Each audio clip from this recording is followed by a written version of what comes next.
Shalom Bapak Ibu Saudara, kembali kita berjumpa hari ini untuk menikmati firman Tuhan. Bapak Ibu Saudara yang dikasihi Tuhan, semua orang memiliki pengharapan. Setiap orang yang hidup pasti punya kerinduan-kerinduan, harapan-harapan yang dibangun untuk hidupnya di bumi. Pengharapan adalah sikap orang percaya yang mengenal Allah. Bapak Ibu Saudara yang dikasihi Tuhan, judul firman Tuhan hari ini adalah pengharapan yang tidak mengecewakan. Ada banyak pengharapan yang dibangun orang, tetapi tidak semua pengharapan itu adalah pengharapan yang pasti. Banyak pengharapan yang dibangun orang adalah pengharapan yang mengecewakan pada akhirnya. Tetapi mari kita belajar firman Tuhan hari ini di dalam Roma pasal 5 ayat 5 berkata, dan pengharapan tidak mengecewakan karena kasih Allah telah dicurahkan di dalam hati kita oleh Roh Kudus yang telah dikaruniakan kepada kita. Bapak Ibu Saudara, kenapa pengharapan kita di dalam Kristus Yesus tidak mengecewakan? Kita sudah tahu bahwa minggu lalu bahwa Yesus adalah pengharapan kita yang pasti. Yesus adalah tujuan iman kita yang dijamin oleh Roh Kudus. Nah, Bapak Ibu Saudara, pengharapan kita di dalam Yesus Kristus adalah pengharapan yang tidak mengecewakan oleh karena Allah mengasihi kita dan kita terhubung dengan Allah berdasarkan iman kita kepada kasih Allah yang besar. Dan itu dikerjakan oleh Roh Kudus yang telah dikaruniakan Allah di dalam diri kita. Jadi hadirnya Roh Kudus dalam hidup kita adalah jaminan pengharapan kita kepada Yesus Kristus. Pengharapan ini adalah kekuatan bagi setiap orang yang percaya dalam menghadapi segala situasi yang dihadapinya.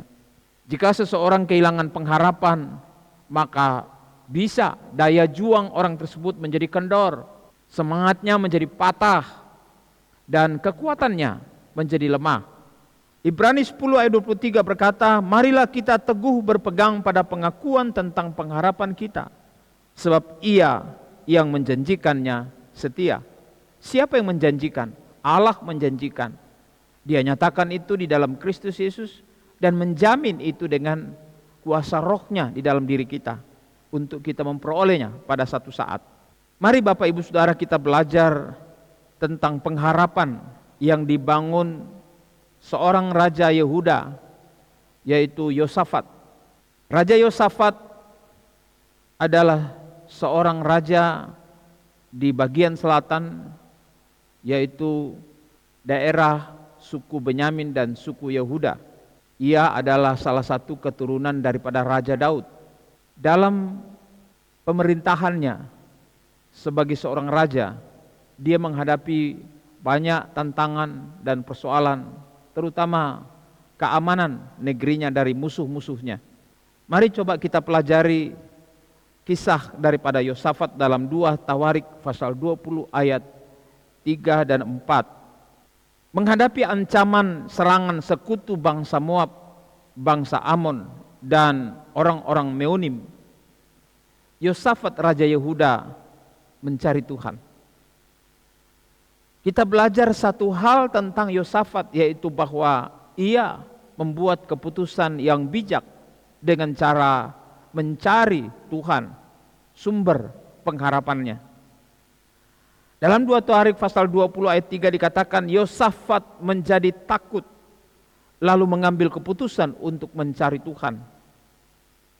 Ia menyerukan kepada seluruh Yehuda supaya berpuasa, dan Yehuda berkumpul untuk meminta pertolongan daripada Tuhan. Mereka datang dari semua kota di Yehuda untuk mencari Tuhan.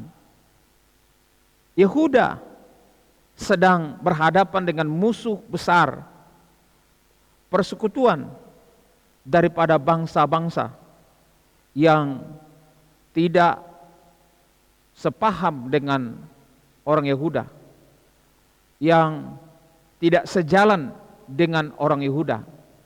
Ketika orang Israel masuk ke tanah perjanjian, bangsa Moab dan bangsa Amon ini tidak dilewati tempatnya. Dan Tuhan tidak minta supaya bangsa Moab dan bangsa Amon ini dimusnahkan oleh tentara Israel ketika masuk tanah perjanjian. Tapi sekarang setelah kerajaan Israel berdiri, mereka kemudian bersepakat untuk menyerang bangsa Israel, khususnya bangsa Yehuda yang dipimpin oleh Yosafat. Banyaknya tentara ini sangat menakutkan bagi Yosafat. Tetapi dia mengambil keputusan yang tepat, keputusan yang bijak, mencari Tuhan. Karena dia percaya bahwa Tuhanlah pengharapan yang pasti bagi dia. Apa yang dilakukannya? Ia mengambil keputusan untuk berpuasa. Tidak makan, tidak minum, dan mengajak seluruh umat Tuhan pada masa itu, baik laki-laki maupun perempuan maupun anak-anak, setiap rumah tangga mengambil keputusan untuk berpuasa bersama-sama dengan Yosafat. Bapak ibu saudara yang dikasihi Tuhan, seperti apa kehidupan saudara saat-saat sekarang ini?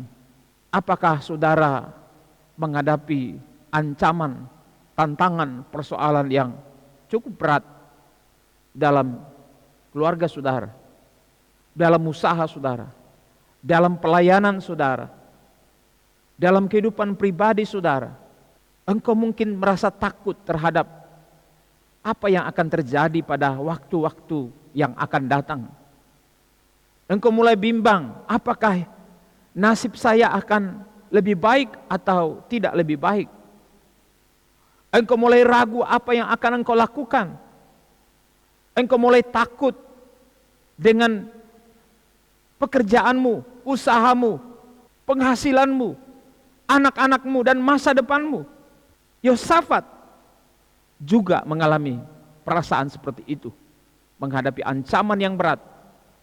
Di dalam dirinya ada ketakutan, tetapi ia mencari Tuhan.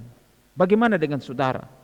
Apakah ketika saudara menghadapi persoalan-persoalan dalam hidup saudara, ketakutan-ketakutan saudara, kekhawatiran-kekhawatiran saudara, saudara mencari Tuhan, ataukah justru mencari solusi-solusi lain yang saudara anggap dapat menolong saudara?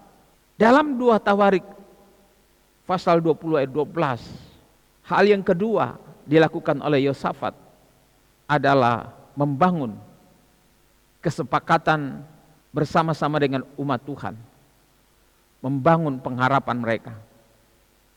Ayat 12, mereka berdoa kepada Tuhan, demikian ya Allah kami, tidakkah engkau akan menghukum mereka, karena kami tidak mempunyai kekuatan untuk menghadapi laskar yang besar ini, yang datang menyerang kami. Kami tidak tahu apa yang harus kami lakukan, tetapi mata kami tertuju kepadamu. Bapak ibu saudara, Yosafat paham, mengukur kekuatannya tidak ada sama sekali. Dia berkata, kami tidak mempunyai kekuatan untuk menghadapi laskar yang besar ini. Kami lemah, kami tidak berdaya. Mereka adalah persekutuan bangsa-bangsa yang berusaha untuk menghancurkan mereka dan merebut hak-hak mereka, merebut tanah mereka, menghancurkan harta benda mereka, membunuh anak istri mereka. Dan Yosafat berkata, kami tidak tahu apa yang harus kami lakukan. Mungkin saudara mengalami kondisi seperti ini, bingung apa yang harus saudara lakukan dengan persoalan yang saudara hadapi. Tetapi perhatikan apa yang dilakukan oleh Yosafat bersama umat Tuhan pada waktu itu. Mata kami tertuju kepadamu. Mata Yosafat bersama seluruh umat Tuhan pada waktu itu tertuju kepada Tuhan. Seperti Mazmur 121, mataku memandang ke gunung-gunung, dari manakah datangnya pertolonganku? Yosafat juga berpikir seperti itu, pengharapan mereka, pertolongan mereka dari mana? Dan puji Tuhan, Dalam ayat 13 dikatakan sementara itu seluruh Yehuda berdiri di hadapan Tuhan, juga segenap keluarga mereka dengan istri dan anak-anak mereka. Mereka berdoa minta pertolongan Tuhan, berpuasa minta lawatan Tuhan. Mereka mencari hadirat Allah. Bapak Ibu, di tengah-tengah dunia dengan perkembangan dan kemajuannya, banyak alternatif sumber-sumber pengharapan yang bisa menjadi andalan manusia. Setiap orang kita bisa punya andalan-andalan seperti itu. Akan tetapi saya mengajak saudara hari ini berdasarkan firman Tuhan.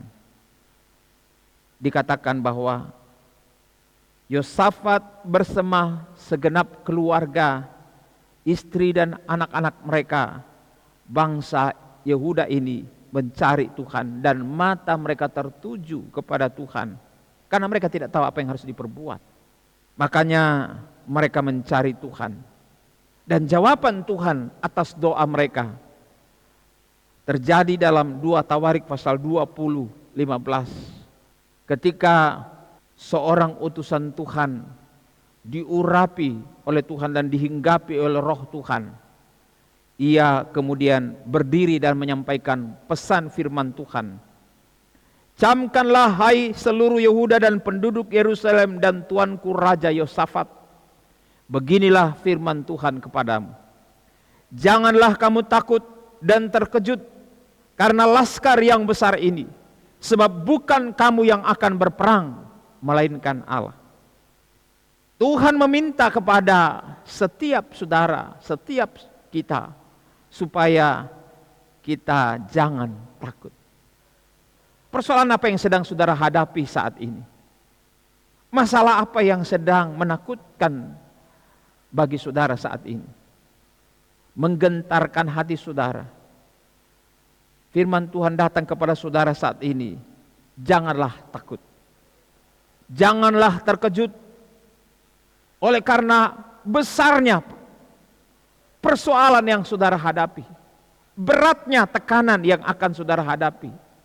Firman Tuhan kepada Yosafat dan umat Tuhan pada masa itu, jangan takut dan terkejut karena laskar yang besar, sebesar apapun masalah yang saudara hadapi, persoalan yang saudara hadapi, jangan menyerah, jangan menjadi lemah, jangan menjadi putus asa, tetapi tetaplah bersemangat. Percayalah bahwa bukan kamu yang akan berperang, melainkan Allah. Bapak Ibu Saudara, pengharapan daripada orang Israel ini, pengharapan daripada Yosafat dan keluarga-keluarga tidak mengecewakan, karena Tuhan kemudian berfirman kepada mereka bahwa Tuhan yang akan berperang bagi mereka, bukan kamu yang akan berperang, bukan kekuatanmu yang engkau andalkan. Sehebat apapun, apalagi sudah tahu lemah, tidak berdaya, tidak usah gunakan kekuatanmu yang tidak berdaya itu. Bangkitlah dan bersyukurlah, bersoraklah bagi Tuhan. Jangan engkau takut dan terkejut. Tuhan yang akan berperang gantikan kamu. Ayat 17 dikatakan oleh firman Tuhan, dalam peperangan ini tidak usah kamu bertempur. Hai Yehuda dan Yerusalem, tinggallah berdiri di tempatmu. Kamu hanya melihat saja dan lihat bagaimana Tuhan memberikan kemenangan kepadamu. Sekali lagi dikatakan, janganlah kamu takut dan terkejut. Majulah besok menghadapi mereka. Tuhan akan menyertai kamu. Kalau kita pelajari ayat ini, satu sisi Tuhan berkata, tidak usah kamu bertempur. Tinggallah berdiri di tempatmu dan lihatlah bagaimana Tuhan memberikan kemenangan kepadamu. Tapi sisi lain dikatakan, majulah besok menghadapi mereka. Tuhan menyertai kamu. Tuhan menyuruh mereka maju, artinya tidak mundur. Tuhan memberikan mereka semangat untuk maju karena ada maksud Tuhan di balik semua ini. Maksudnya adalah Kalau kamu takut, tidak akan maju. Kalau kamu lemah, tidak akan maju. Kalau kamu gemetar, tidak akan maju. Dan tidak akan mendapatkan apa yang dirancang Tuhan. Kenapa? Karena kamu tidak percaya. Maju ke medan perang bukan berarti harus berperang. Maju ke medan perang adalah untuk membuktikan apakah mereka percaya atau tidak percaya. Mereka sungguh-sungguh beriman atau tidak beriman. Mereka sungguh-sungguh menaruh pengharapan mereka kepada Tuhan atau tidak menaruh pengharapan dengan sungguh kepada Tuhan. Kalau hati mereka ciut, mereka pasti tidak maju. Karena berpikir, bukankah Tuhan yang berperang, biar kita tinggal saja di rumah. Bapak Ibu, kalau saudara tidak berikhtiar, tidak melakukan sesuatu dengan persoalan, ancaman, tantangan yang sedang saudara hadapi, Tuhan tidak akan menyatakan itu kepada saudara, tidak akan menyatakan pembelaannya kepada saudara. Engkau tidak akan melihat bagaimana Tuhan berperang dalam langkah-langkahmu itu. Kenapa? Karena engkau tidak mempercayai Tuhan. Sementara engkau melangkah, engkau akan melihat. Tapi kalau engkau tidak melangkah, engkau tidak akan melihat. Melangkahlah. Ambillah tindakan. Ini yang disebut tindakan iman. Tindakan pengharapan. Dan apa yang terjadi saudara? Engkau akan melihat dahsyatnya Tuhan menyertai orang Yehuda ini. Saudara pun juga akan melihat dahsyatnya penyertaan Tuhan. Ketika mereka maju, apa yang terjadi? Yang ketiga, mereka maju dengan sorak-sorai. Mereka mendeklarasikan iman dengan sorak pujian kepada Tuhan. Kalau mereka takut, tidak akan ada sorak-sorai pujian. Kalau mereka tidak percaya Tuhan, tidak akan ada sorak-sorai pujian. Kalau mereka tidak punya pengharapan, pujian mereka menjadi lemah. Tetapi perhatikan ayat 19 dari 2 Tawarik 20. Kemudian orang Lewi dan dari Bani Kehat dan Bani Korah bangkit berdiri untuk menyanyikan puji-pujian bagi Tuhan Allah Israel dengan suara yang sangat nyaring. Bapak Ibu Saudara, mereka bersorak-sorai. Mereka menyanyikan puji-pujian dengan suara yang sangat nyaring. Bagaimana dengan saudara? Ketika saudara menyanyi, memuji Tuhan, hanya lip sync, tidak ada suara, tapi mulut saja yang bicara, bergerak, tapi sebenarnya tidak menyanyi. Bagaimana orang yang menaruh iman dan pengharapan kepada Tuhan bisa menyanyi dengan cara seperti itu? Seharusnya saudara membangun roh saudara, iman saudara, pengharapan saudara, keyakinan saudara dengan sorak-sorai sukacita. Dan ketika bersorak dan bersukacita, dalam pujian ini kuasa Tuhan dinyatakan. Api semangat menyala-nyala, iman mereka menyala-nyala, sehingga mereka berhasil menghadapi musuh mereka. Ingat bagaimana Yeriko diruntuhkan hanya dengan sorak-sorai sukacita di hadapan Tuhan. Jadi Bapak Ibu Saudara, jika saudara mau menang menghadapi setiap persoalan dalam hidupmu, deklarasikan iman saudara dengan sorak-sorai pujian kepada Tuhan dengan suara yang nyaring, bukan bisik-bisik. Ayat 21. Setelah ia berunding dengan rakyat, ia mengangkat orang-orang yang akan menyanyi nyanyian untuk Tuhan dan memuji Tuhan dalam pakaian kudus yang semarak pada waktu mereka keluar di muka orang-orang bersenjata sambil berkata, nyanyikanlah nyanyian syukur bagi Tuhan, bahwasanya untuk selama-lamanya kasih setianya. Perhatikan ayat 21 ini. Umat Tuhan diangkat untuk menyanyikan pujian dengan pakaian kudus, pakaian yang diurapi. Ketika saudara menyanyi, saudara menyembah, saudara bersorak, saudara memuliakan Tuhan, saudara memakai pakaian kudus, pakaian pengurapan Tuhan. Dan kemudian mereka berjalan di depan pasukan umat Tuhan. Di depan, bukan di belakang, tetapi mereka adalah pasukan khusus yang berada di depan. Jadi pujian adalah pembuka pasukan khusus yang berada di depan. Kelihatan apa andalan mereka. Tapi tahu saudara, mereka adalah orang-orang yang diurapi dan dipakai oleh Tuhan. Hanya dengan pujian yang diurapi Tuhan, dengan berpakaian yang kudus di hadapan Tuhan, yaitu hidup yang benar, hidup yang kudus, hidup yang dilayakkan oleh darah anak domba Allah. Mereka berjalan di depan dan membuat musuh-musuh mereka kalah tanpa senjata, tanpa perang, tanpa menggunakan senjata di tangan orang-orang yang membawa senjata. Artinya bahwa peperangan yang sesungguhnya adalah peperangan rohani. Peperangan sesungguhnya adalah peperangan di alam roh. Dan apa yang terjadi saudara, kita lihat ayat 22, ketika mereka mulai bersorak-sorai dan menyanyikan puji-pujian, dibuat Tuhanlah penghadang terhadap Bani Amon dan Moab dan orang-orang dari pegunungan Seir yang hendak menyerang Yehuda, sehingga mereka terpukul kalah. Ketika mereka bersorak-sorai dan menyanyikan pujian, musuh mereka terpukul kalah. Coba kita lihat hal yang keempat, kemenangan oleh campur tangan Tuhan. Dalam ayat 23 dikatakan, lalu Bani Amon dan Moab berdiri menentang penduduk pegunungan Seir. Kawan mereka sendiri, tapi mereka lawan sendiri. Dan mereka menumpas dan memunahkan mereka. Segera sesudah membinasakan penduduk Seir, mereka sendiri saling bunuh-membunuh.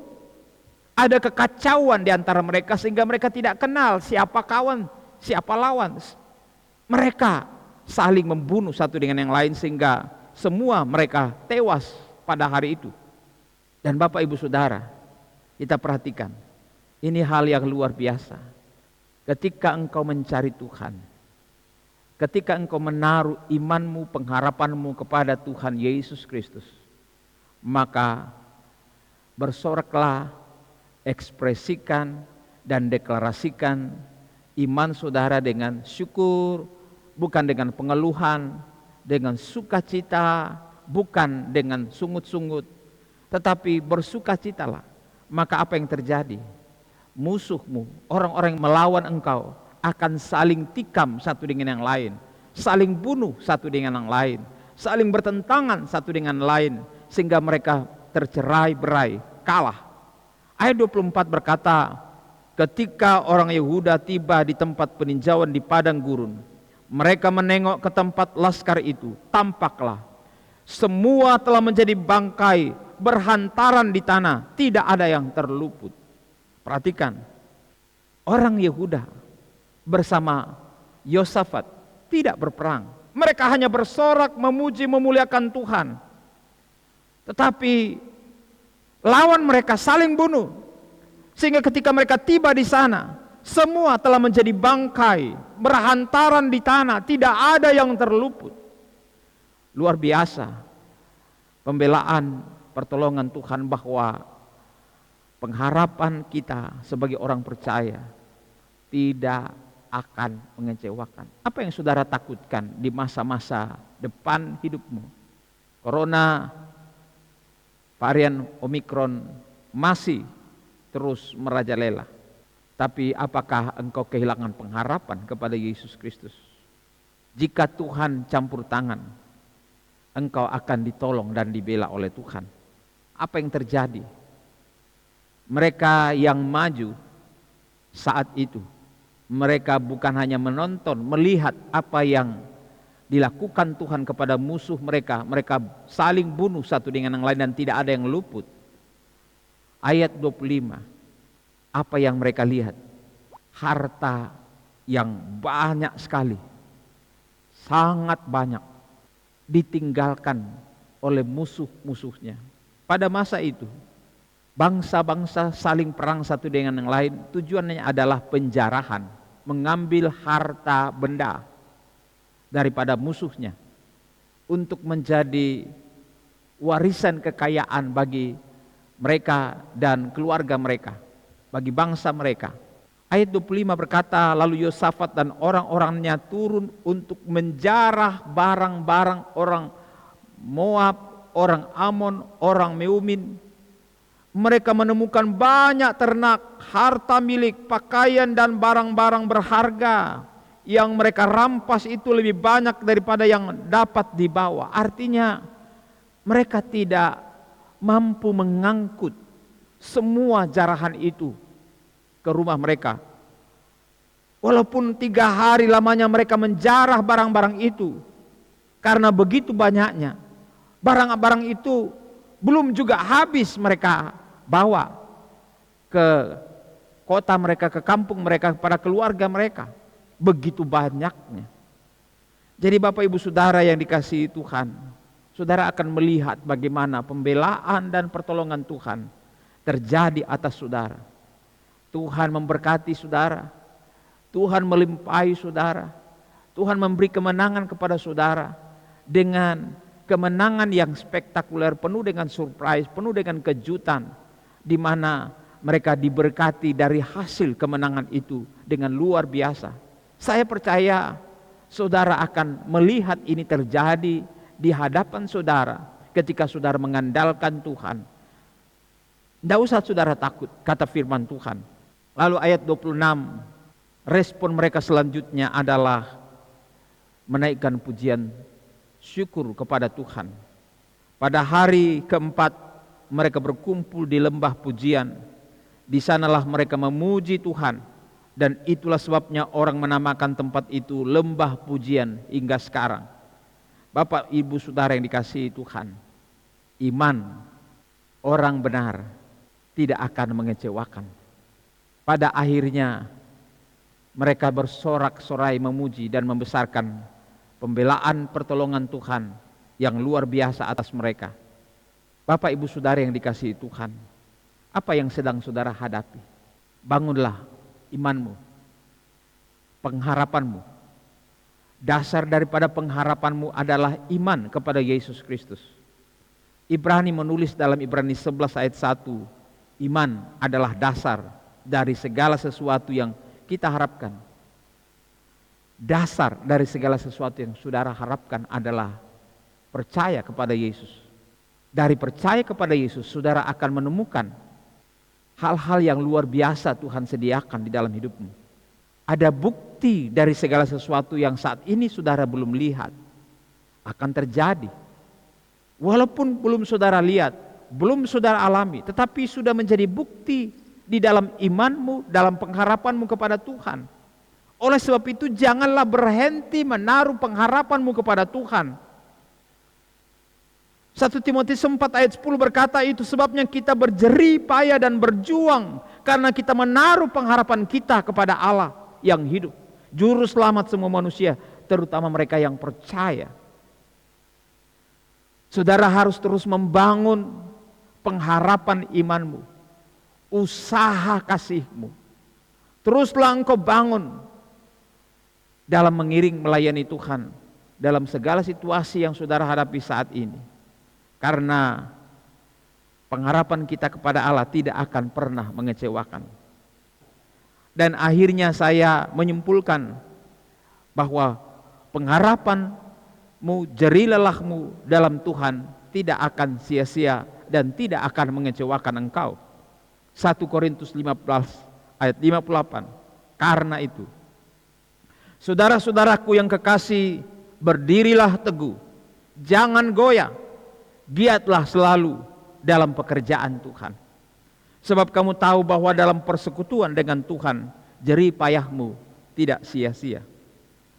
Teruslah bangun pengharapanmu kepada Tuhan. Teruslah berkarya. Teruslah berjerih lelah di dalam pelayanan pengharapanmu kepada Tuhan. Teruslah giat dalam pekerjaan Tuhan. Karena segala sesuatu yang kau kerjakan dalam pengharapan iman kepada Tuhan, itu tidak akan mengecewakan. Firman Tuhan berkata, persekutuanmu dengan Tuhan dan jerih payahmu tidak akan pernah sia-sia. Tuhan memberkati saudara. Amin.